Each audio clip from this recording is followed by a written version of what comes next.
Hello, my sleepy heads. It's good to have you back on History for Sleep.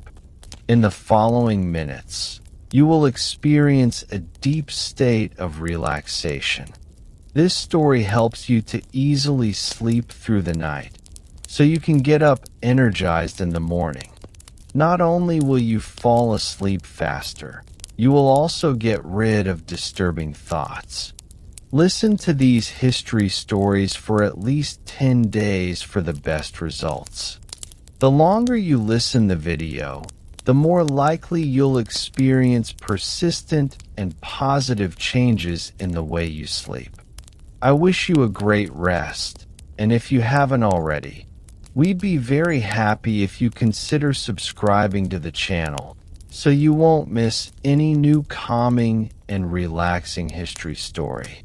Tonight, we're going to slowly drift into the mysterious world of ancient Greece, a land of gods, heroes, and monsters.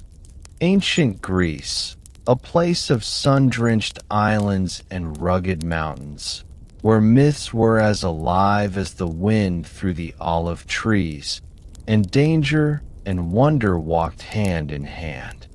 Over the next couple of hours, we'll imagine what it might have been like to encounter the legendary creatures of these tales. The Medusa with her gaze of stone, the Hydra with its multiplying heads, the Chimera breathing fire, and other monsters that haunted both imagination and story. We'll wander through their lairs, follow the heroes who faced them, and listen to the whispered lessons these creatures carried about courage, cleverness, and the thin line between fear and fascination.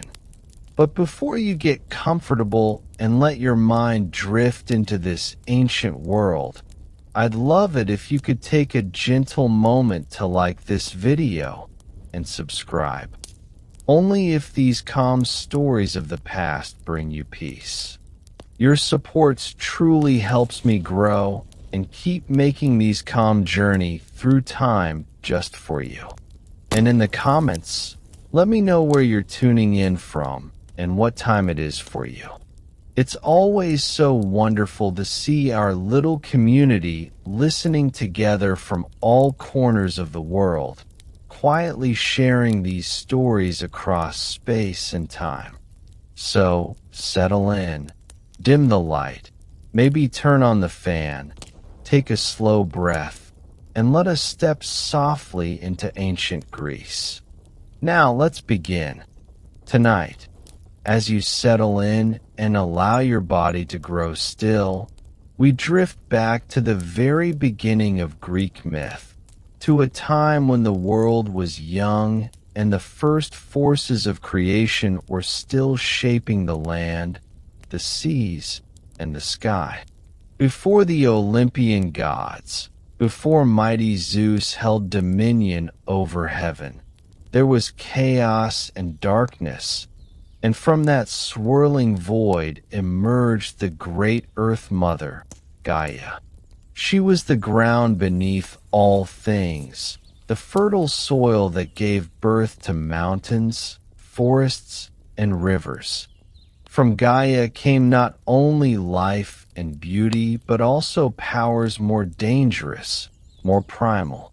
The Greeks believed that within the folds of nature itself, deep in her caverns and shadows, monsters were formed, strange, fearful beings that embodied both awe and terror. Tonight we will wander slowly through their story, tracing how Gaia, together with other primordial forces, brought forth creatures so vast and unsettling that even the gods themselves would tremble before them. These monsters were not villains in the simple sense, but guardians of chaos, reminders that the world was never truly tamed.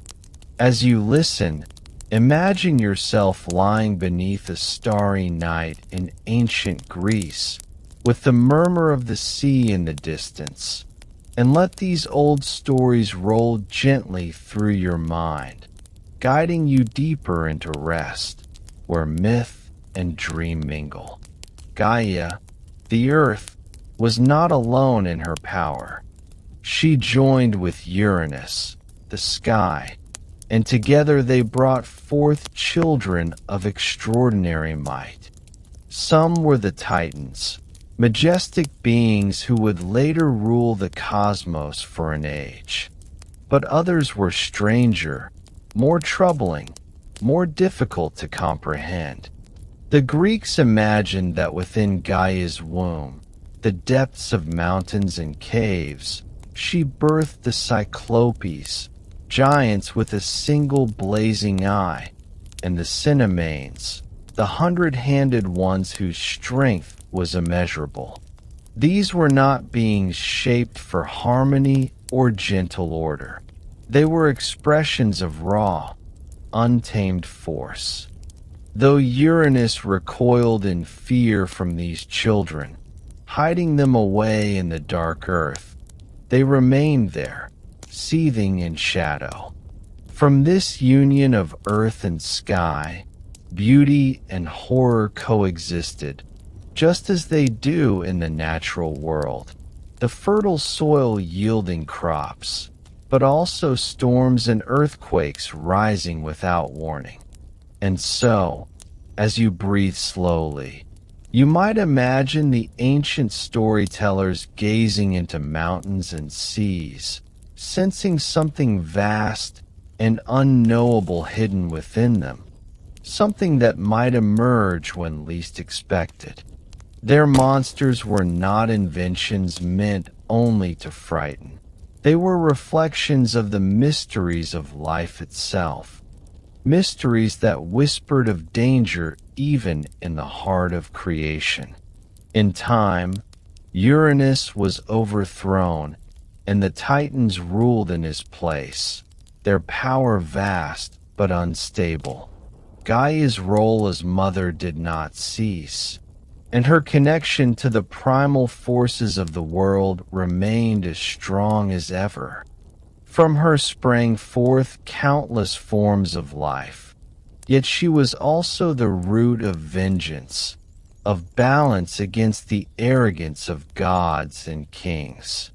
It was said that when Gaia grew resentful of Uranus for imprisoning her monstrous children, she devised a plan that would forever alter the cosmos. With the help of her son Cronus, one of the Titans, she created a great sickle of stone. And when Uranus descended to lay upon Gaia, Cronus struck, severing his father and casting his blood into the sea. From that blood, more strange beings were born, giants, furies, and spirits of violence that would haunt the world forever. This act of rebellion, dark and unsettling, reveals how deeply tied monsters were to the very cycles of creation. They came not merely from chaos, but from acts of suffering, betrayal, and the raw pulse of the earth itself. As you rest, think of this myth not as something brutal, but as a reminder of how the ancients understood life, that beauty and terror were never far apart, that the world carried both gifts and dangers in equal measure, and that even the gods were bound by the will of earth.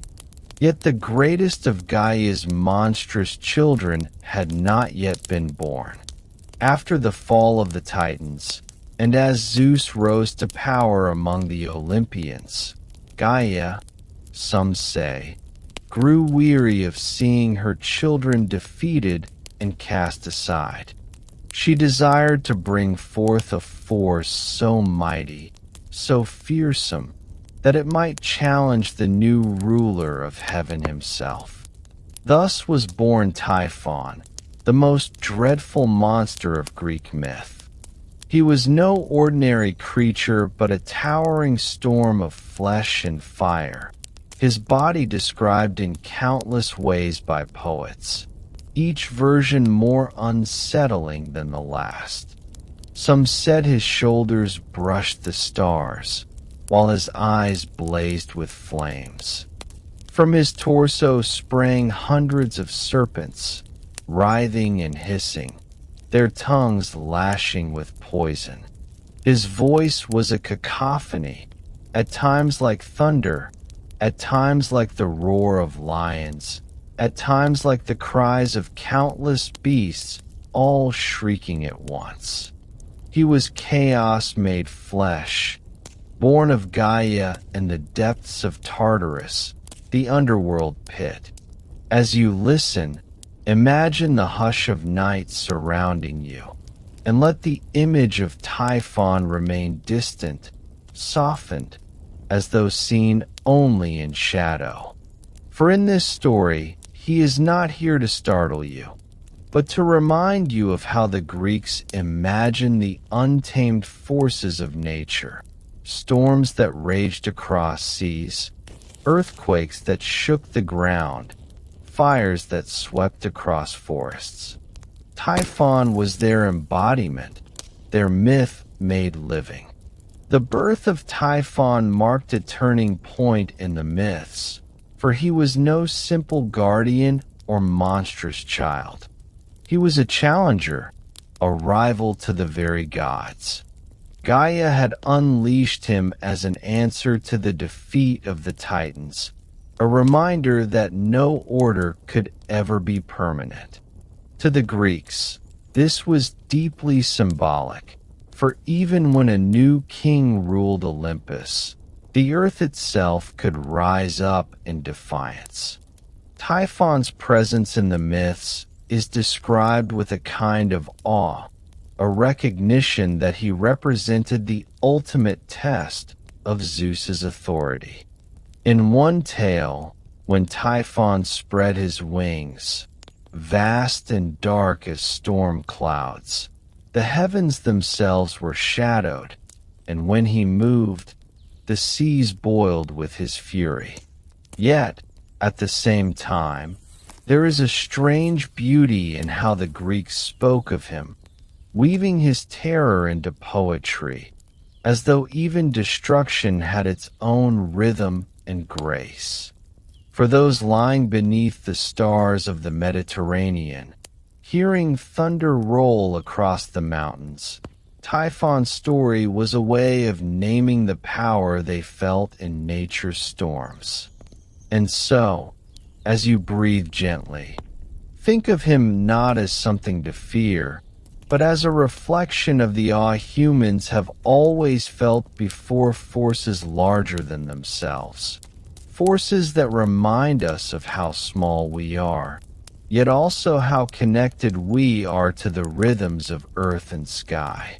Typhon's birth was not only about chaos, but about balance. The Greeks often imagined their myths as great cycles, order rising, order falling, and order being restored again. For every god who ruled, there was a challenger, and for every creation, there was a shadow of destruction. Gaia, as the eternal mother, was both nurturer and avenger. In her, the Greeks saw the duality of life, crops that fed villages, but also earthquakes that swallowed them. Typhon, in this sense, was not merely a monster. He was a reminder that nothing remains unchallenged, not even the heavens. His story prepared the ground for one of the most dramatic battles in Greek mythology, the war between Zeus and Typhon. But before that clash, the birth itself holds meaning. From Gaia, we learn that the monsters of myth are not mistakes or accidents. They are born with purpose to remind gods and humans alike that life contains both harmony and discord. In this way, monsters were teachers, carrying the lesson that we must live humbly, aware of the forces beyond our control. As you sink further into rest, let that lesson be a gentle thought, that even in the midst of dread and darkness, there is wisdom, and even in the fiercest storms, there is balance. It is worth pausing here, in this gentle flow of story, to consider how the Greeks would have felt about these tales. For them, myths were not simply entertainment. They were explanations of the world's mysteries. When crops failed, when lightning struck, when the seas grew wild and ships were lost, these stories gave meaning to suffering. Monsters like Typhon were ways of seeing the hidden hand of the cosmos, shaping life in ways that could not be predicted or controlled. And yet, by giving the storm a name, by calling it Typhon, by placing it within a tale of struggle between gods and monsters, the unknown became something that could be spoken of, something shared around fires at night. Story transformed fear into something almost comforting, a part of a larger order, where even chaos had its place. As you listen to this, perhaps you can feel the same soothing rhythm, the same comfort in knowing that the ancients, too, sought rest from their worries by weaving tales of beings larger than life. In the quiet of night, the birth of monsters was not only a cause for trembling, but also for wonder, as though the world itself were alive with stories waiting to be told. And so, as we close this chapter of our night's journey, we leave Gaia, the Earth Mother, and Typhon, her dreadful child, in the half-light of myth. Their story is one of beginnings, of the mingling of beauty and terror, of creation and destruction intertwined. It reminds us that in Greek thought, monsters were never separate from the world. They were born of it, as natural as the mountains and seas.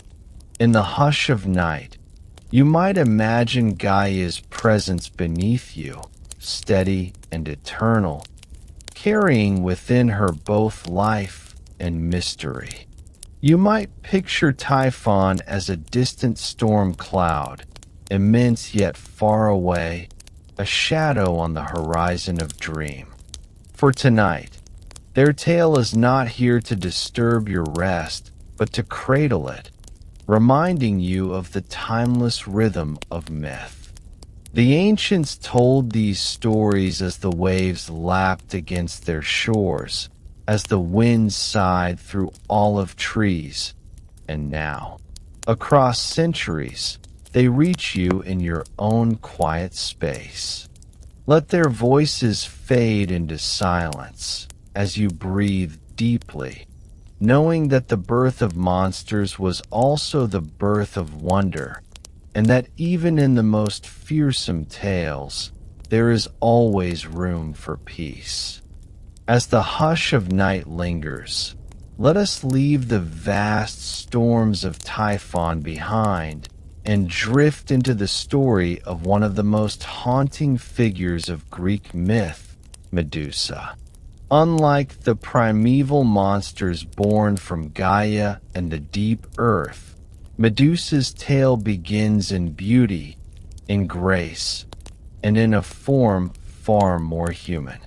She was once a maiden of striking loveliness, with flowing hair said to shimmer like waves of the sea, and a face so radiant that even the gods themselves admired her. Some poets imagined her as a priestess of Athena, serving within the quiet sanctuaries of the goddess of wisdom. Others told of her beauty being so captivating that it drew the gaze of mortals and immortals alike, as though her very presence carried a divine light. And yet, as with so many myths, this gift would prove dangerous. Beauty in Greek tales was never without risk. It inspired longing, envy, and sometimes wrath. Medusa's story, whispered by firelight in ancient times, carries with it a reminder of how swiftly fortune could shift, how the loveliest of faces might become the most feared. Tonight, we will walk gently through this tale, not to startle, but to soften its edges, to hear in it not only tragedy, but also echoes of transformation. In many versions of her story, Medusa's fate was bound to the temple of Athena. She had been devoted to the goddess, serving as a virgin priestess within sacred walls. But one day, the sea god Poseidon beheld her beauty and was consumed with desire. Some say he wooed her, others that he pursued her by force, and in either telling, the sacred ground of Athena was violated. The goddess of wisdom, protector of order and discipline, was outraged, not at Poseidon, who was too powerful and untouchable, but at Medusa, the mortal woman whose beauty had drawn the offense into her holy shrine. In this, we see how myth reflects the harshness of the world the Greeks knew, where women bore the burden of blame, and divine justice often seemed cruel and unyielding. Athena's punishment was not a mere rebuke, it was transformation. Medusa's lovely hair, once admired, became a crown of writhing serpents, living coils that hissed and twisted with venom. Her face, once so radiant, was cursed so that any who looked upon it would be turned instantly to stone. The punishment was final, inescapable, and it forever shifted her place in the world, from maiden to monster, from beauty to terror. And yet, as we linger in this story, it is worth pausing to consider the gentleness hidden within its telling. For Medusa, though cursed, was not wholly erased. Her story is not only about punishment, but also about endurance. The Greeks who told her tale may have shuddered at her gaze, but they also recognized her as a figure of power. No mortal man could touch her. No army could approach her without crumbling to lifeless stone. In her solitude, she carried a strange sovereignty, a dominion that set her apart from gods and mortals alike. It is a paradox of myth that her suffering also gave her strength, that her transformation into something feared also shielded her from harm.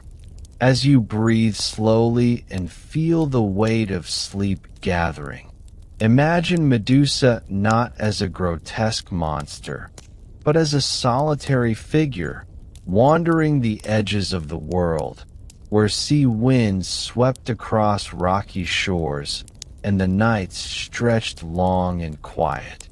She was cursed, yes, but she was also untouchable, and in that lies a different kind of story, one of both sorrow and resilience.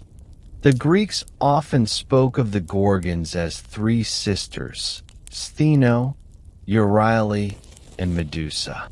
The elder two were immortal, fierce, and terrifying from their birth. Medusa alone was mortal, the youngest, and it was her mortality that made her fate so compelling. For in her, there was a blend of fragility and dread. While her sisters roared with monstrous might, Medusa had once walked as a maiden among humans, her curse marking her as something different. In this way, her story is not only about monstrosity, but about transformation, about the fine line between what we admire and what we fear. In ancient times, people who spoke of Medusa may have seen her as a symbol of how quickly beauty could change, how life itself could alter in a single moment. One day, a maiden at prayer; the next, a being forever cast out from society. The ancients understood this truth well, for their lives were filled with sudden shifts, storms that destroyed harvests, wars that upended villages, illnesses that struck without warning. Medusa's curse mirrored the fragility of existence itself, reminding all who heard her tale that fortune could never be fully trusted. Over time, Medusa's image became a paradox. She was feared as a monster, and yet her likeness was carved into shields, temples, and amulets. Why? Because her power to petrify was seen not only as a curse, but also as a protection. The Greeks placed her image upon their homes and their armor, believing that her gaze, even in art, could ward off evil, driving away harm as it had turned men to stone. This symbol, known as the Gorgonian, transformed Medusa from victim to guardian, from outcast to protector. Her curse became her gift to others, a shield against danger, a face that frightened away misfortune. In this, her story offers a quiet lesson. Sometimes the very things that isolate us, the very marks of our pain, may hold within them a hidden strength, a way of shielding ourselves or others. As you rest, you might reflect on how the Greeks wove this paradox into their myths, allowing Medusa to be both feared and revered, both monster and guardian. And in the soft embrace of night, perhaps that duality feels less sharp, more like a reminder of the hidden power that lies even in sorrow. The curse of Medusa also carried with it an eternal loneliness. Banished from the world of men, she wandered to the farthest edges of the earth, where few dared to tread. Some say she dwelt among rocky islands, where the sea crashed endlessly against jagged cliffs, and the winds howled like voices of the past. Others imagined her in caverns, deep and silent, where even the bravest heroes would hesitate to enter. Her solitude was complete, for no one could look upon her without meeting their end. And yet, in this solitude, there is a quiet image, a woman set apart, her companions only the serpents in her hair, creatures who whispered and coiled endlessly, hissing softly like the sound of waves on pebbled shores. In a way, Medusa's curse bound her not only to fear, but to silence, to the hushed and lonely rhythm of exile. For those who listen to her story now, perhaps in the stillness of night, there is something almost restful in imagining her far away, distant and untouchable, living quietly at the edge of the world where no one could disturb her. The story of Medusa, like many Greek myths, has been told in countless ways. Some saw her as a monster deserving of her fate, others as a victim of divine injustice. Still others, especially in later times, came to see her as a symbol of defiance, a figure who, even in suffering, retained her power. The beauty of myth lies in this openness, and how a single story can hold many meanings. To the ancients, it may have been a tale of caution, warning of the dangers of pride, of beauty, or of offending the gods. To others, it became a story of survival, of how even the cursed might wield power. And to us, listening now in the quiet of night, it becomes something softer, a tale that carries the ebb and flow of human life, the shifts between fortune and misfortune, between admiration and fear. Medusa's curse reminds us that change is constant, that even what seems permanent can be altered in an instant, and that sometimes what seems to be the end is only another beginning. And so, as we rest in the close of Medusa's tale, we hold her story gently, not as one of terror, but of transformation. She began as beauty, cursed into dread, and yet across centuries she endured, her face etched into stone and bronze, remembered not only as a monster, but also as a protector. Her story is like a dream, shifting and elusive, carrying both sorrow and strength. Tonight, let it lull you into the softer spaces of imagination, where curses and blessings blur, and where even the most feared figures can be seen in a gentler light. Medusa's gaze may have turned men to stone, but in the quiet of this night, her story simply stills your thoughts, bringing calm and stillness, preparing you for sleep. The ancients may have trembled before her, but for us, she becomes a quiet companion in the dark, a reminder that even in exile, even in curse, there is endurance, there is power, and there is peace. Now that we have traced the sorrowful path of Medusa's curse, we turn softly to the hero whose fate became forever linked with hers, Perseus. His story is one of courage and cunning, but also of divine guidance. For without the help of the gods, he would never have approached the Gorgon and lived to tell the tale. Perseus was the son of Danae, a mortal woman, and Zeus, king of the gods. From his birth, his life was touched by both peril and providence. Cast away with his mother upon the sea, raised in exile, he grew into a young man of striking strength and noble spirit. The myths tell us that his great adventure began not from his own choosing, but from a challenge. When the king of Cerberus, desiring Danae, sought to rid himself of Perseus, he demanded that the youth perform an impossible task to bring back the head of Medusa. It was not meant as a quest of glory, but a death sentence, for all who looked upon her perished.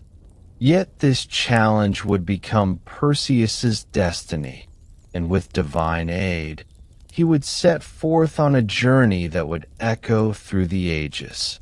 As you rest, think of this tale not as a clashing of swords and fearsome cries, but as a quiet voyage, step by step, a young man walking into the unknown, guided by whispers of gods and the weight of fate.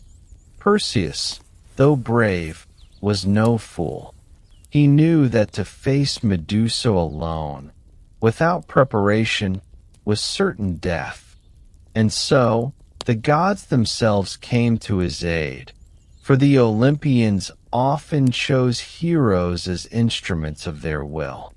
Athena, who had cursed Medusa, offered her wisdom to Perseus, guiding his steps with clarity and strategy. Hermes, the swift messenger, lent him aid as well, his presence like a cool breeze at the hero's side. From them, he would gain gifts that would prove essential in his quest. But before Perseus could find Medusa, he needed knowledge, where she dwelled, and how she might be approached without falling victim to her gaze.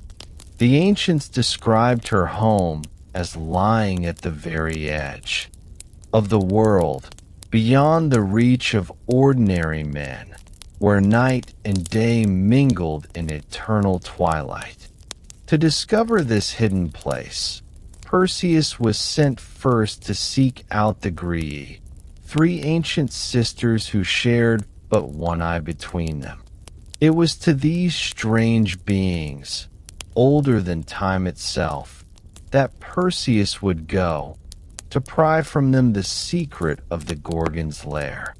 Imagine, as you drift deeper into calm, the young hero walking carefully across lands unknown, searching not for battle yet, but for wisdom, his heart steady, his path lit by the guidance of gods. The Graii, ancient and withered, lived in a place far from mortals, their forms bent with age, their hair gray like the ashes of long-cooled fires. The Greeks imagined them as sisters who had seen the dawn of creation, guardians of knowledge that no man could claim without trickery or boldness. They possessed but one eye, which they passed among themselves, each using it in turn. When Perseus came upon them, he did not fight, nor raise his sword. Instead, he waited for the moment when the eye passed from one sister's hand to another, and in that instant, he seized it, holding their sight captive in his grasp. The Graii cried out, trembling in darkness, for without the eye they could neither see nor guard their secrets. Perseus, calm yet resolute, promised to return it only if they revealed the path to Medusa. And so, defeated not by violence, but by wit, the Graii yielded, telling him of the Gorgon's home and of the tools he would need to survive the encounter. In this moment, Perseus's cleverness shines brighter than his sword, a reminder that in myths, wisdom was often the truest strength. As you listen, picture the scene not as a clash, but as a hushed exchange in the twilight, an old secret traded, a path revealed, and a hero moving gently onward toward his destiny. From the Graii, Perseus learned that he must seek the aid of the nymphs, hidden daughters of the deep earth, who kept in their possession the treasures that could make his quest possible. To him they gave 3 sacred gifts: a polished bronze shield, shining like a mirror, winged sandals, swift as the wind, and a dark helm of invisibility, said to belong once to Hades himself. With these gifts, Perseus was transformed from a mortal youth into something more, an instrument of fate. The shield, bright and reflective, would allow him to see Medusa's image without meeting her deadly gaze. The sandals would carry him across seas and lands, lifting him above danger. The helm would hide him, even from the eyes of gods and monsters. Armed now with these divine tools, Perseus felt the weight of his task lessen, for he was no longer alone, but accompanied by the favor of Olympus. As you breathe gently, imagine the quiet strength these gifts carried, not weapons of aggression, but tools of caution, of protection, of cleverness. The shield was not for striking, but for seeing safely. the sandals not for fleeing, but for gliding swiftly, the helm not for conquest, but for concealment. In this way, Perseus's quest becomes less a tale of violence, and more a journey of careful steps, of patience, and of trust in guidance greater than his own. At last, guided by the gods, Perseus came to the dwelling of the Gorgons. It was said to lie in a place at the world's edge, where the air was heavy with silence, and where stone figures stood in grim array. Men who had once been living, turned cold and lifeless by the gaze of Medusa. The land itself seemed hushed, as though it held its breath. There, upon rocky ground, the three sisters slept, their monstrous forms stretched in uneasy rest. Their wings rustled faintly, their serpents hissed in dreams, and their breath rose like the sigh of the wind. Perseus, approaching on sandaled feet that touched no earth, moved softly, guided by Athena's steady hand. He knew he must not look directly, for even in sleep the danger remained. Instead, he lifted his polished shield, gazing only at the reflection within it, watching the distorted images of the sisters as they shifted in slumber. The shield showed him their forms without endangering his sight, turning deadly beauty into harmless shadow. In this moment, Perseus was not a warrior storming a foe, but a careful guest in the house of death, moving as gently as a whisper. And as you rest, you may imagine that same quiet, a stillness that carries you deeper into calm, where danger lies only in stories, softened by distance. Of the three sisters, only Medusa was mortal, and it was she whom Perseus sought. With his sword ready but his gaze steady upon the shield's reflection, he drew near. The serpents of her hair stirred, sensing the presence of something near, though she did not wake. Athena, watching from afar, guided his hand. In one swift motion, the blade descended, severing Medusa's head with a clean strike. From her neck there sprang wonders, twin beings born of her blood, Pegasus, the winged horse, pure and bright, and Chrysaor, a warrior of golden blade.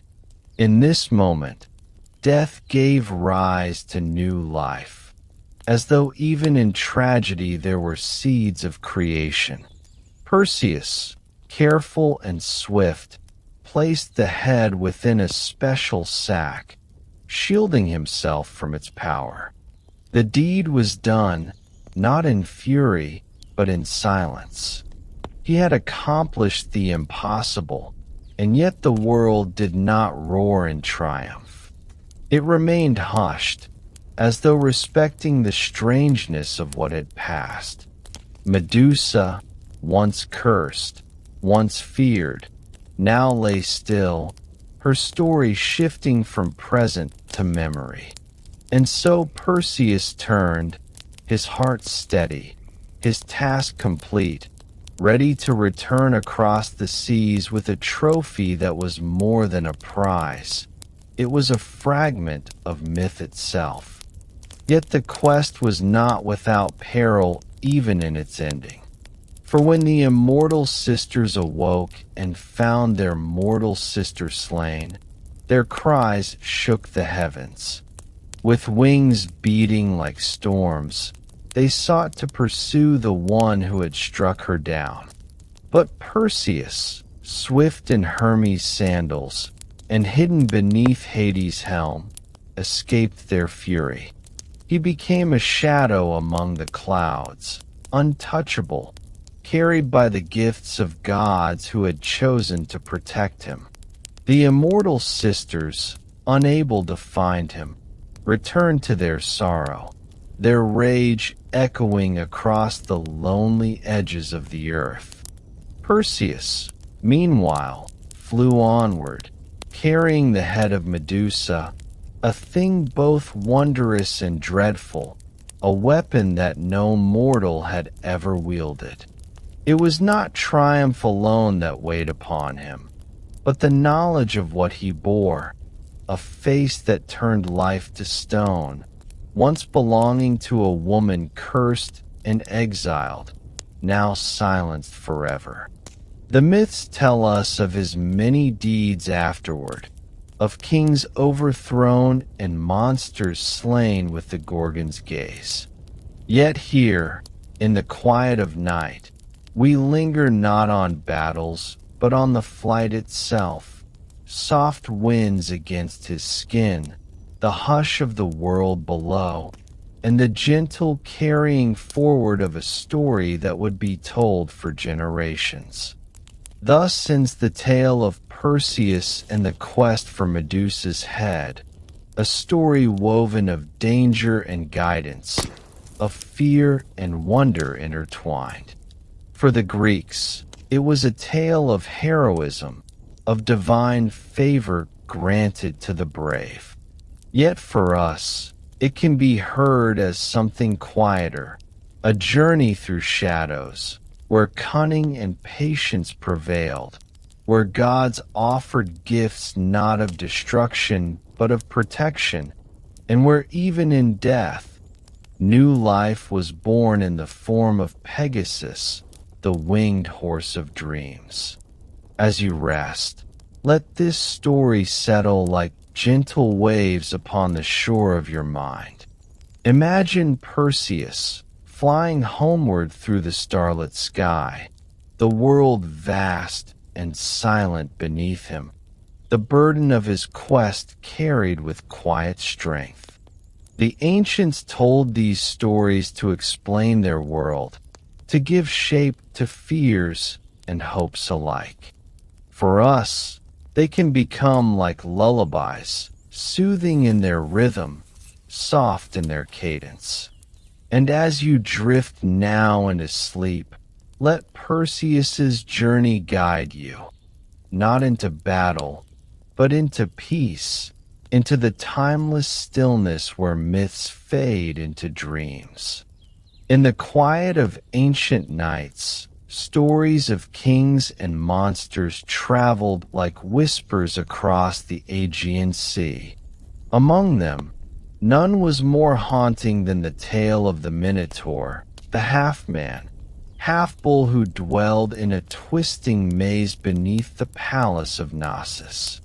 The myth begins with King Minos of Crete, a ruler blessed by the gods, yet burdened by pride and defiance.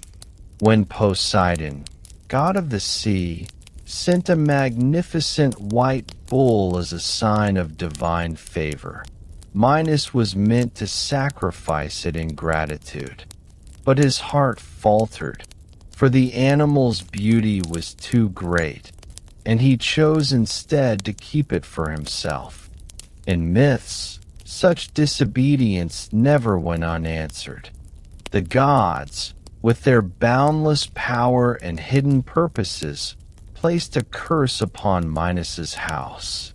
Through this curse, the unnatural Minotaur was born, a creature with the body of a man but the head of a bull, embodying both majesty and monstrosity. This being, too dangerous to live freely, was locked away in a labyrinth so vast and confusing that no one who entered could ever find their way out. As you imagine this tale, picture the palace torches dimming, corridors curling endlessly, shadows gathering like sleep at the edges of your thoughts. The labyrinth itself was no ordinary prison. It was the work of Daedalus, the master craftsman whose genius shaped marvels beyond imagining. His design was not merely a maze of stone, but a living riddle, a place that echoed the mysteries of human thought. Endless pathways, turns leading back upon themselves, false hopes of escape, and deep chambers where silence pressed heavily. In the center of this structure, the Minotaur waited, a secret so well hidden that even those who built its walls could never fully trace their way through. The Greeks spoke of the labyrinth not only as a physical place, but also as a symbol of the human struggle with fear, guilt, and destiny. Once a year, or some say every 9 years, youths and maidens from Athens were chosen by lot and sent as tribute to Crete, a grim payment for a past defeat. These innocents would vanish into the labyrinth, their fates sealed in darkness, their cries swallowed by stone. To those who listened to the tale under the soft light of oil lamps, the Minotaur was more than a monster. It was the weight of human failure, the reminder that choices made in arrogance could bring suffering for generations. As sleep drifts nearer, think of the city of Athens in those days, under the shadow of this cruel tribute. Families waited with dread, wondering if their sons or daughters would be chosen, their lives cut short in the service of a debt owed to a foreign king. The myth paints a picture of grief that resonated deeply with the Greeks, for they knew well the pain of war, the helplessness of living under stronger powers. Yet within these stories, there is always a glimmer of hope, a promise that heroes will rise. And so, in time, the young Prince Theseus, son of King Aegeus, offered himself to join the doomed company. His purpose was not to submit, but to break the cycle of fear, to face the Minotaur and free his people from the burden. In the stillness of these words, imagine him standing on the deck of a ship as it left Athens, sails billowing in the salt air, the horizon stretching endlessly before him. To the Athenians, this journey was a symbol of courage, of stepping willingly into danger so that others might live without fear. When Theseus arrived in Crete, destiny moved quietly toward him. King Minos's daughter, Ariadne, saw the young hero and was stirred not only by love, but by compassion. She knew that without help, Theseus would never survive the labyrinth's endless turns. And so, she offered him a gift, not a weapon, but a simple ball of thread. This thread, unrolled behind him as he went, would guide him back from the depths of the maze. Such a small thing, and yet it carried the weight of salvation. The myth reminds us that sometimes survival does not rest upon strength alone, but upon wisdom, kindness, and the unexpected hand of another. Imagine Ariadne's hands trembling as she passed the thread into his, a secret exchanged in the hush of moonlight. The air would have been heavy with anticipation, the palace quiet as if holding its breath. This moment of human connection, of hope born from love, becomes the lantern in the darkness of the labyrinth story. Deeper into the labyrinth Theseus ventured, the silence pressing upon him like the weight of dreams. Each step echoed faintly, as though the walls themselves whispered, drawing him further into the center. He unwound the thread carefully, leaving behind a fragile lifeline. At last, he came upon the Minotaur, The monster stood tall, muscles coiled with power, its bull's head crowned with horns that glistened faintly in the torchlight. Yet beyond its terror, there was also tragedy, born not by choice but by curse, hidden away from the world, feared and hated. The Greeks told this part of the myth with both awe and sadness, for the Minotaur was both villain and victim. Still, Theseus knew his task. In the hush of the labyrinth, they fought, the clash of man and monster reverberating through stone. The hero triumphed, ending the cycle of fear with one decisive act. The story of Theseus and the Minotaur is often told as one of triumph, but in its quiet shadows lies a softer truth. Heroes, no matter their victories, are carried forward not by strength alone, but by the choices of others who love them. Without Ariadne's thread, Theseus would have been lost. As he followed the line back, retracing his steps to freedom, the labyrinth surrendered its secret. Together, Theseus and Ariadne fled Crete, leaving behind the monster, the maze, and the burden of tribute. This moment, for the Greeks, was more than a tale of escape. It was a reassurance that even in the darkest places, there is always a way back, always a path to the surface, if we are wise enough to hold on to the thread that guides us. Yet, as myths often remind us, joy and sorrow walk hand in hand. Though Ariadne had given him life and freedom, Theseus would later abandon her on the island of Naxos.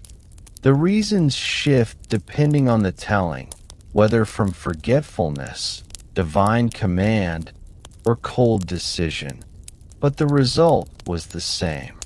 Ariadne, left behind, would one day be taken by Dionysus, god of wine and revelry, and made his bride. The Greeks may have told this as a consolation, but in the stillness of the night, it lingers as a reminder of the fragility of promises. For listeners, it was not only a story of triumph over monsters, but also a quiet meditation on love, loyalty, and the winding turns of fate, labyrinths of the heart as complex as those of stone. As you drift towards sleep, let the image of the labyrinth remain in your mind. Picture its endless halls now empty, its torchlight dimmed, its silence deepened. The Minotaur rests no longer, and the cries of sacrifice are gone. Instead, there is peace, an echoing stillness that soothes rather than terrifies. The myth has done its work, reminding us of fear, of bravery, of the strange pathways life can take. And just as Theseus found his way out, guided by a fragile thread, so too may you find your own way into rest, following the soft path of dreams. Close your eyes, breathe slowly, and let the story of the labyrinth dissolve into quiet, carrying you deeper into the night. Far away from the gleaming palaces of Crete and the winding stones of the labyrinth, another terror haunted the Greeks, whispered about in hushed tones around firelit gatherings. This was the Hydra, a creature born of ancient darkness, lurking in the swamps of Lerna. The Hydra was not merely a beast, it was a force of nature, a living nightmare given shape. Imagine a serpent of staggering size, with scales that glistened like polished bronze, a body coiled with endless strength, and heads. Many heads, each crowned with fangs and dripping with venom. To face one was terror enough, but the Hydra possessed a terrible secret. When one head was struck down, two more would sprout in its place. No matter how many blows fell, the monster grew more terrible still, a reminder of struggles in life that only multiply the more we resist them. The ancient Greeks spoke of the Hydra not only as a creature of flesh and foam, but as a symbol of fear itself. Problems that expand when confronted, troubles that seem to grow stronger the harder one fights. Tonight, as you sink deeper into stillness, let us drift slowly through this myth, following the story of how courage met this many-headed terror. The Hydra's home was said to be a marshland, heavy with mist, where the air was thick and damp, and the cries of unseen birds echoed eerily across still waters. Lerna was a place where the veil between the human world and the underworld seemed thin, a passage where spirits might wander and where mortals feared to linger. It was here that the Hydra made its den, poisoning the very air with its breath, fouling streams and land alike. Villagers in the nearby countryside lived in dread, whispering that even to approach the swamp was to risk death. To them, the Hydra was not only a creature but a plague, a spreading shadow that choked the life from the earth itself. Yet from this darkness rose the promise of a hero. Heracles, son of Zeus, destined for 12 labors, was sent to slay the Hydra as one of his greatest trials.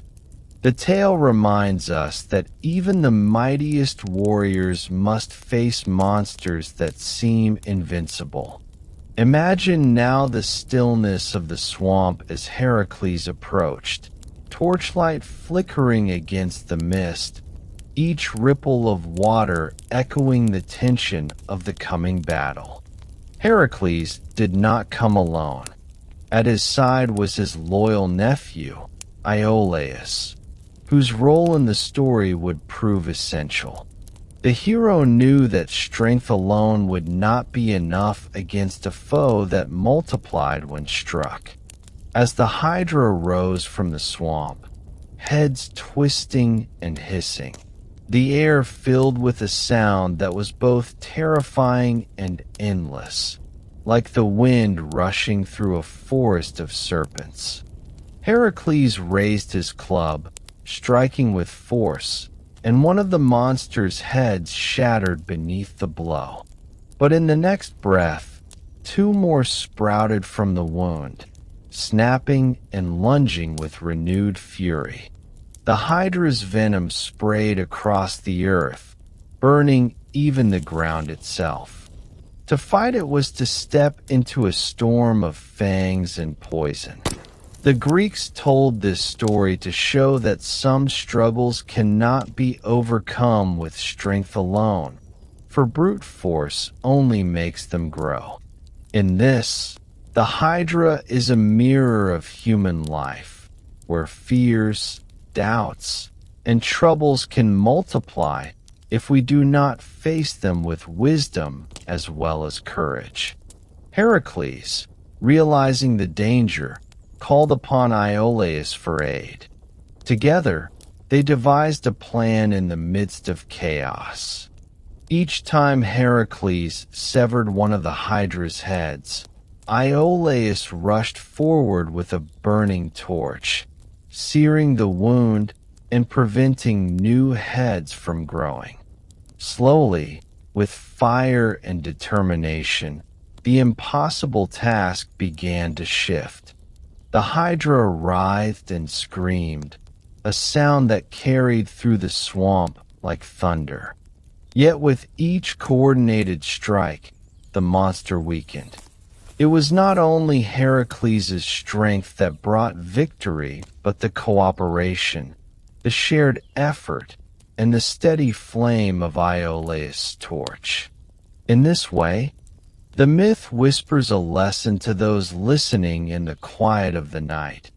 No matter how great the trial, no matter how overwhelming the foe, burdens are lessened when shared, and battles once thought hopeless can be won with patience and the right guidance. Yet, even the Hydra had a final secret. Among its many heads, one was said to be immortal, impervious to fire or steel. Heracles, upon realizing this, did not despair but pressed on with resolve. He severed the immortal head and buried it deep beneath a heavy rock, pinning it forever beneath the earth. The body of the Hydra fell still, its menace ended, but its legacy endured. From its blood, Heracles collected venom so potent that even a scratch upon an arrow's tip would bring death. Thus, the creature's curse was not destroyed but transformed, woven into the fabric of later myths where Heracles' poisoned arrows shaped both triumph and tragedy. In this way, the Hydra was never fully gone but lingered, a reminder that victories often come with shadows attached, consequences that ripple long after the monster itself is slain. For the Greeks, the Hydra's tale was more than a heroic adventure. It was a meditation on persistence and cunning, a recognition that some challenges cannot be met head-on, but require creativity, patience, and the help of others. The swamp of Lerna, thick with fog, became a symbol of confusion and despair, the kind of place where one feels lost, where dangers seem to multiply endlessly. To hear how Heracles triumphed was to find reassurance that even the most impossible struggles have a way forward, that every knot of difficulty, no matter how tangled, can be unwound with enough care. In the hush of storytelling nights, the Hydra embodied all the unseen monsters of daily life, the fears of sickness, of loss, of endless toil, and the victory of Heracles offered comfort like a lullaby, guiding weary listeners toward the thought that tomorrow could bring resolution. As you breathe slowly, imagine the swamp now quiet, the mist slowly rising to reveal still waters once more. The Hydra is gone, its head silenced, its venom no longer tainting the land. Villagers emerge from hiding, their lives no longer bound by dread, and the marsh begins to heal beneath the sun. The story eases from tension to tranquility, reminding us that all storms pass, all darkness eventually fades into dawn. Just as Heracles laid down his club and Iolaus set aside the torch, so too can we lay aside our burdens for the night. The Hydra, once so fearsome, is now only a memory carried away by the breeze, leaving behind the gentle rhythm of crickets and the soft lapping of water. And so, as the tale of the Hydra drifts to a close, let its lesson rest gently with you. Life will always present challenges that seem insurmountable, problems that grow the harder we fight them. But with patience, wisdom, and the quiet flame of companionship, even the fiercest monsters can be overcome. Let this myth carry you now deeper into rest, each breath a step away from the marsh, each heartbeat a thread leading you back to calm. In the stillness of your room, the Hydra no longer hisses, no longer threatens.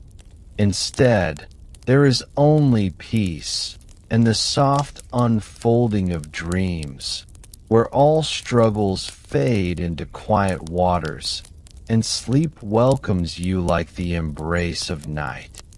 As the night deepens, we turn our thoughts to another of Greece's most haunting monsters, a creature that seemed stitched together from nightmare itself, the Chimera. Unlike the Hydra of the swamps or the Minotaur of the Labyrinth, the Chimera belonged to the wild highlands of Lycia, a land of rugged mountains and echoing winds.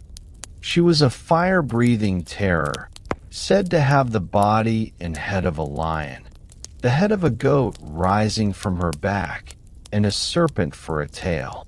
A fusion of three creatures into one, the Chimera embodied chaos itself, as though the natural order had been torn apart and reshaped into something both fascinating and dreadful. To the Greeks, such a monster was not simply an animal gone astray, but a symbol of imbalance, of forces colliding that should never have been joined. Her breath was flame, her roar like thunder rolling through the hills. Travelers feared even to speak of her, for to encounter her in the rocky passes was to face fire and death. Yet tonight, in the hush of story, her legend comes to us not as terror but as dream, an ancient tale unfolding slowly, guiding you toward rest. The Chimera's parentage itself was steeped in darkness. She was said to be the daughter of Typhon and Echidna, those ancient beings who spawned so many monsters of Greek myth. Typhon, a storm of chaos, and Echidna, half woman and half serpent, together gave rise to children who would haunt the imagination of mortals forever. The Hydra, Cerberus, and among them, the Chimera. Born of such lineage, she carried within her the wildness of storm and flame. To the Greeks, her very existence spoke of the fragile boundary between the ordered world of the gods and the unruly forces of the earth. When fire spread in the dry mountains or sudden storms raged through the land, people might whisper that the Chimera had stirred in her lair, her breath igniting the hillsides. These stories, told at twilight, explained the unpredictability of nature, transforming it into a creature that could be faced, feared, and perhaps overcome. Imagine yourself now walking those mountains in your mind, the sky tinged with the last embers of sunset, the air heavy with the scent of stone and dust, and somewhere far off, a faint growl rolling like distant thunder. But every monster in Greek myth called forth a hero, and the Chimera's tale is forever bound to that of Bellerophon. Bellerophon was a mortal of noble birth, favored by the gods, and destined for deeds that would etch his name in memory. Yet he was not alone in his quest, for he possessed a gift unlike any other, the winged horse Pegasus, born from the blood of Medusa after Perseus struck her down. With Pegasus at his side, Bellerophon rose into the skies, soaring above mountains and rivers, the wind rushing past as though carrying him into another world. To face the Chimera from the ground would have been folly. Her fire would consume any who approached. But from the skies, astride the immortal steed, he carried hope. The Greeks saw in this pairing the union of courage and divine favor, reminding them that even the most terrifying of challenges might be met with gifts beyond human strength. Tonight, as you listen, picture Bellerophon lifting into the night sky, Pegasus's wings shining in the moonlight, as below, the Chimera prowled restlessly, her many forms snarling against the shadows. When the moment came, the battle between hero and monster was unlike any other. From the heights, Bellerophon rained arrows down upon the Chimera, each strike echoing across the cliffs. But the beast was not easily subdued. She opened her lion's jaws, and from them burst torrents of flame, scorching the air, lighting the mountainside in dreadful brilliance. The goat's head shrieked with rage, while the serpent tail lashed wildly, striking at the sky itself as though it could drag Pegasus down. In this clash, myth became spectacle, fire against flight, chaos against order, mortal against beast. The Greeks, hearing this tale by lamplight, would have felt both fear and reassurance. Fear at the thought of such a monster stalking the hills, and reassurance that even such terror could be faced with courage and wit. In the hush of your own night, imagine the fire glowing gently, not as threat but as warmth, flickering like the last embers of a hearth, guiding you deeper into calm. Bellerophon, realizing arrows alone could not fell the Chimera, turned to cleverness. It is said he affixed a block of lead to the tip of his spear. From the skies, he drove the weapon into the Chimera's lion mouth, just as she exhaled her deadly fire. The heat melted the lead, sending it flowing down her throat, searing her from within and ending her reign of terror. The image is both fierce and profound. Fire undone not by greater fire, but by ingenuity, by the ability to adapt in the face of overwhelming force. For the Greeks, this was more than victory. It was a reminder that brute strength is not always the answer. Wisdom, invention, and the courage to try something new can be just as powerful. The Chimera fell, her flames silenced, her many heads at last stilled. And in her fall, the world seemed a little safer, a little more ordered, as though chaos itself had been pressed back into shadow. After the battle, Bellerophon returned triumphant, his name forever tied to the slaying of the Chimera. Yet like so many heroes, his story did not end with unbroken glory. In later years, pride crept into his heart, and he sought to fly Pegasus up to Olympus itself, the home of the gods. Such hubris, the Greeks warned, never ended well. Zeus sent a gadfly to sting Pegasus, and the winged horse bucked, casting Bellerophon down to earth. He lived on, but in sorrow, wandering the world alone, shunned by gods and men alike. The myth reminds us that while courage may bring victory, pride can undo even the greatest of heroes. Still, in the stillness of night, it is not Bellerophon's fall that lingers, but the quiet moment of triumph, the knowledge that he faced the Chimera and prevailed. And that part of the story, gentle and glowing, becomes a comfort for weary minds, a reassurance that monsters can be conquered. The Chimera's legend endured long after her flames were extinguished. Poets spoke of her in hushed tones, and her name itself became a word for things impossible or fantastical, visions and dreams that seemed stitched together from many parts, just as she was. In this way, she lives on not as a creature of terror, but as a symbol of imagination, of the strange and wondrous landscapes of thought. For those who listened to her story in ancient times, the Chimera carried dual meaning. She was both the embodiment of fear and the spark of wonder.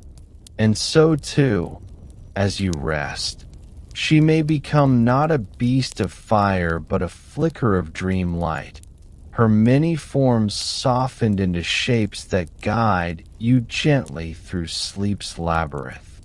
Now, as the night grows deeper and your breathing slows, imagine the mountains of Lycia quiet at last. The rocky passes are still, the wind gentle, the stars spread endlessly above. The Chimera no longer prowls. No flames disturb the calm. Only silence remains, and the steady rhythm of Pegasus's wings fading into the distance. The tale eases into rest, its edges softened like moonlight on stone. Let the story linger as a dream, of monsters faced, of courage found, of fires that burn not with destruction but with warmth. Close your eyes and follow the path into slumber, where even the fiercest of beasts dissolve into quiet, and the night embraces you with peace. As we drift onward through the long, shadowed corridors of Greek myth, we come to a different kind of creature, less colossal than Typhon, less serpentine than the Hydra, but no less unsettling in their presence. These were the Harpies, beings caught between bird and woman, whose very name in Greek meant snatchers, or those who seize. They were not monsters of brute strength or terrifying size, but of suddenness, of swift intrusion, like the unexpected gust of wind that tears away a traveler's cloak or carries off a feast from a banquet table. The Greeks imagined them as winged women, sometimes beautiful in outline but often twisted, their faces pale and hungry, their feathers sharp as knives, and their claws ever-reaching. Their role in myth was not always one of destruction, but of disruption. They were reminders that life could be unsettled without warning, that fortune could be swept away in a moment. As you listen, imagine a gentle wind stirring in the distance, carrying whispers of wings in the night, not to frighten, but to lull you into the sense of drifting, of being carried on invisible currents through the quiet sky of story. The Harpies first appear in the most ancient layers of Greek storytelling, companions of storms and winds, often imagined as spirits that carried souls or stole food. Their connection to the air made them liminal beings, existing in the space between earth and sky, neither entirely divine nor wholly monstrous. In some tales, they were servants of Zeus, agents of punishment who would snatch away evildoers, carrying them to the Erinyes, the Furies, for judgment. In others, they were wild and untamed, descending upon banquets to steal the choicest meats, leaving only scraps and a stench behind. This duality, the ability to serve divine will or act as chaotic disruptors, made them complex figures, feared but also recognized as part of the balance of the world. Just as storms could both nourish and destroy, the Harpies embodied that uncertainty. They were not meant to be conquered in the same way as the Hydra or Chimera, but endured, accepted as the presence of sudden misfortune or the sharp edge of fate. As your breathing softens, imagine them not as tormentors, but as distant shadows on the wind, their wings carrying you towards sleep, away from the harshness of day. One of the most memorable tales of the Harpies belongs to the journey of the Argonauts, the band of heroes who sailed with Jason in search of the Golden Fleece. On their voyage, they encountered Phineus, a blind old king cursed with the torment of these winged terrors. Each time a meal was set before him, the Harpies would descend, their wings flapping, their talons snatching, their presence foul and overpowering. They did not allow him to eat, leaving him gaunt and starving. The food always spoiled or stolen before he could touch it. This story reflected an older truth, perhaps, that famine and sudden loss were never far away in the ancient world, that food could be ruined by pests, winds, or unexpected forces beyond human control. Yet, as with many myths, there was also deliverance. The Argonauts chased away the Harpies, not killing them, but driving them to the far reaches of the earth, where they no longer tormented Phineus.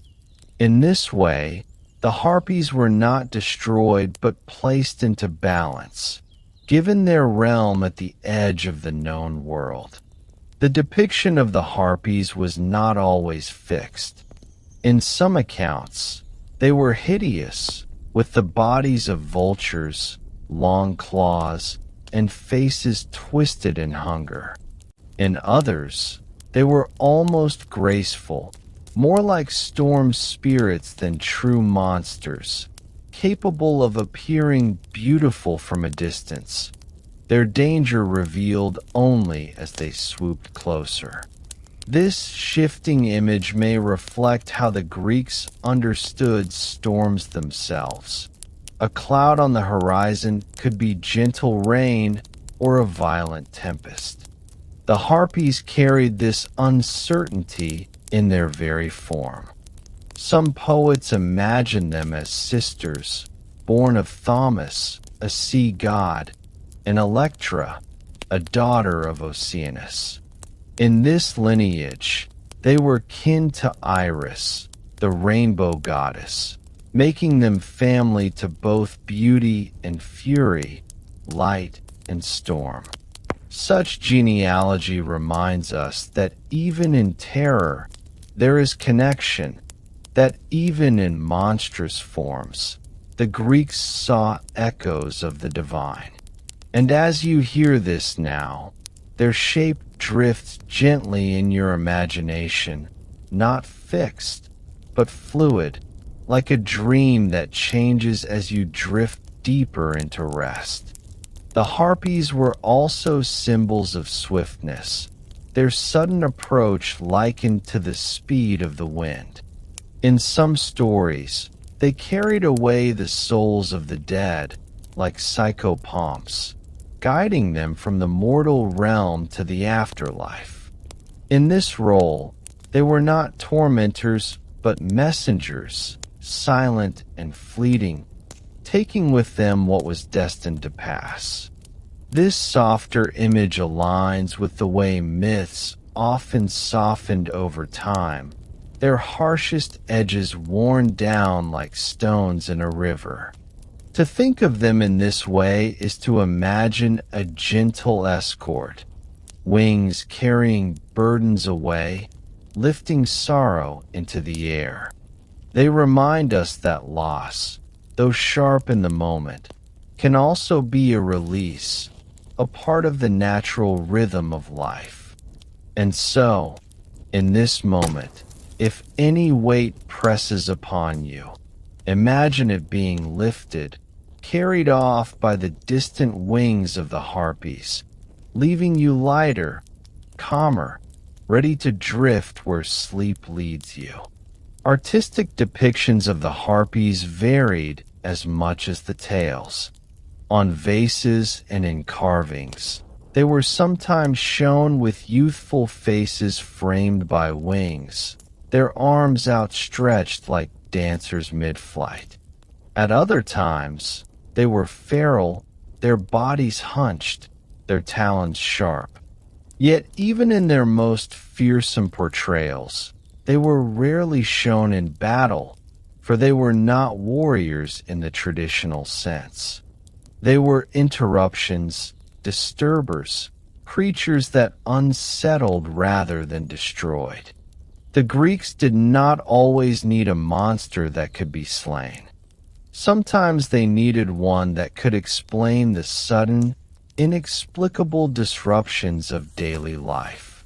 In this way, the Harpies filled a role both mythical and psychological, giving a face to the feeling of being robbed, delayed, or thwarted by forces beyond control. Tonight, they become not terrors but guides, teaching us how to release the struggle against interruptions, how to let go, and how to settle once more into stillness. The role of the Harpies in literature often carried moral lessons as well. Their attacks on Phineus, for example, could be seen as punishment for his misuse of prophecy, for giving away too much of the god's knowledge.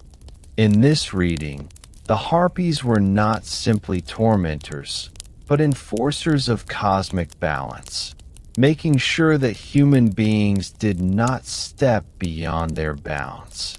This theme echoes throughout Greek myth, that even the wisest or most powerful mortals could not hold all knowledge or escape every boundary. The Harpies ensured that there was always a limit, always a reminder of humility. As you rest tonight, their wings may be heard not as punishment, but as gentle reminders to release what is beyond your control, to accept the mysteries that need not be solved, and to surrender into the vast unknown, the soft darkness of sleep. In the end, the Harpies remained, like so many of the monsters of Greek myth, both feared and respected.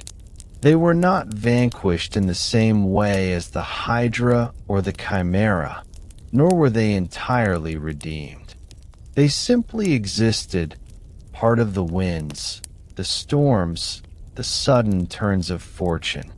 To the ancient mind, they were both warning and wonder, living reminders that the world was never entirely secure, that even a feast or a quiet moment could be swept away.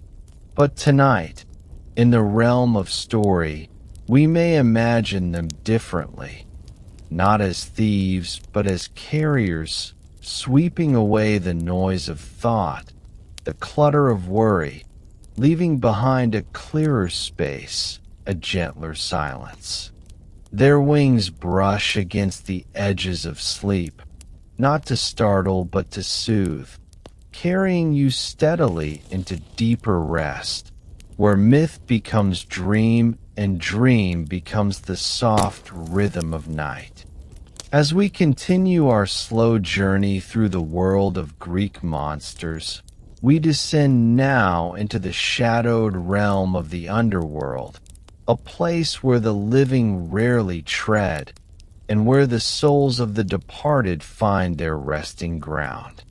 Here, at the very threshold of Hades, stood a guardian both feared and revered, the mighty Cerberus, the Hound of the dead.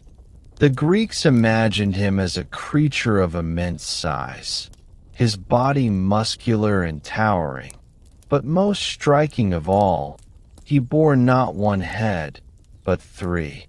Each head watched with unblinking eyes, jaws lined with teeth sharp as daggers, capable of striking fear into even the bravest of hearts. And yet, though terrifying in form, Cerberus was not a monster of chaos.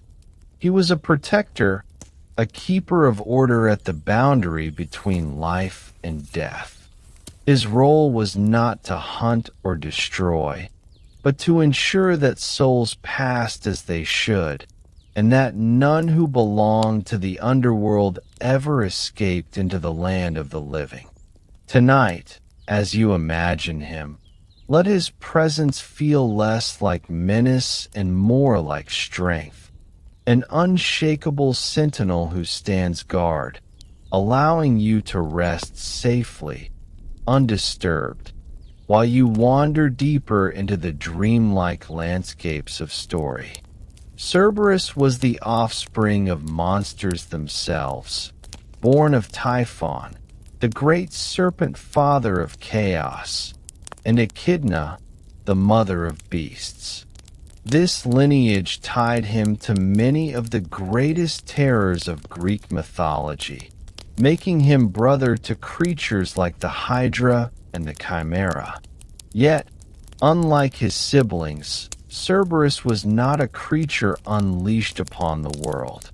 His domain was fixed, his task eternal, stationed at the gates of Hades where the river Styx met the darkened land of the dead.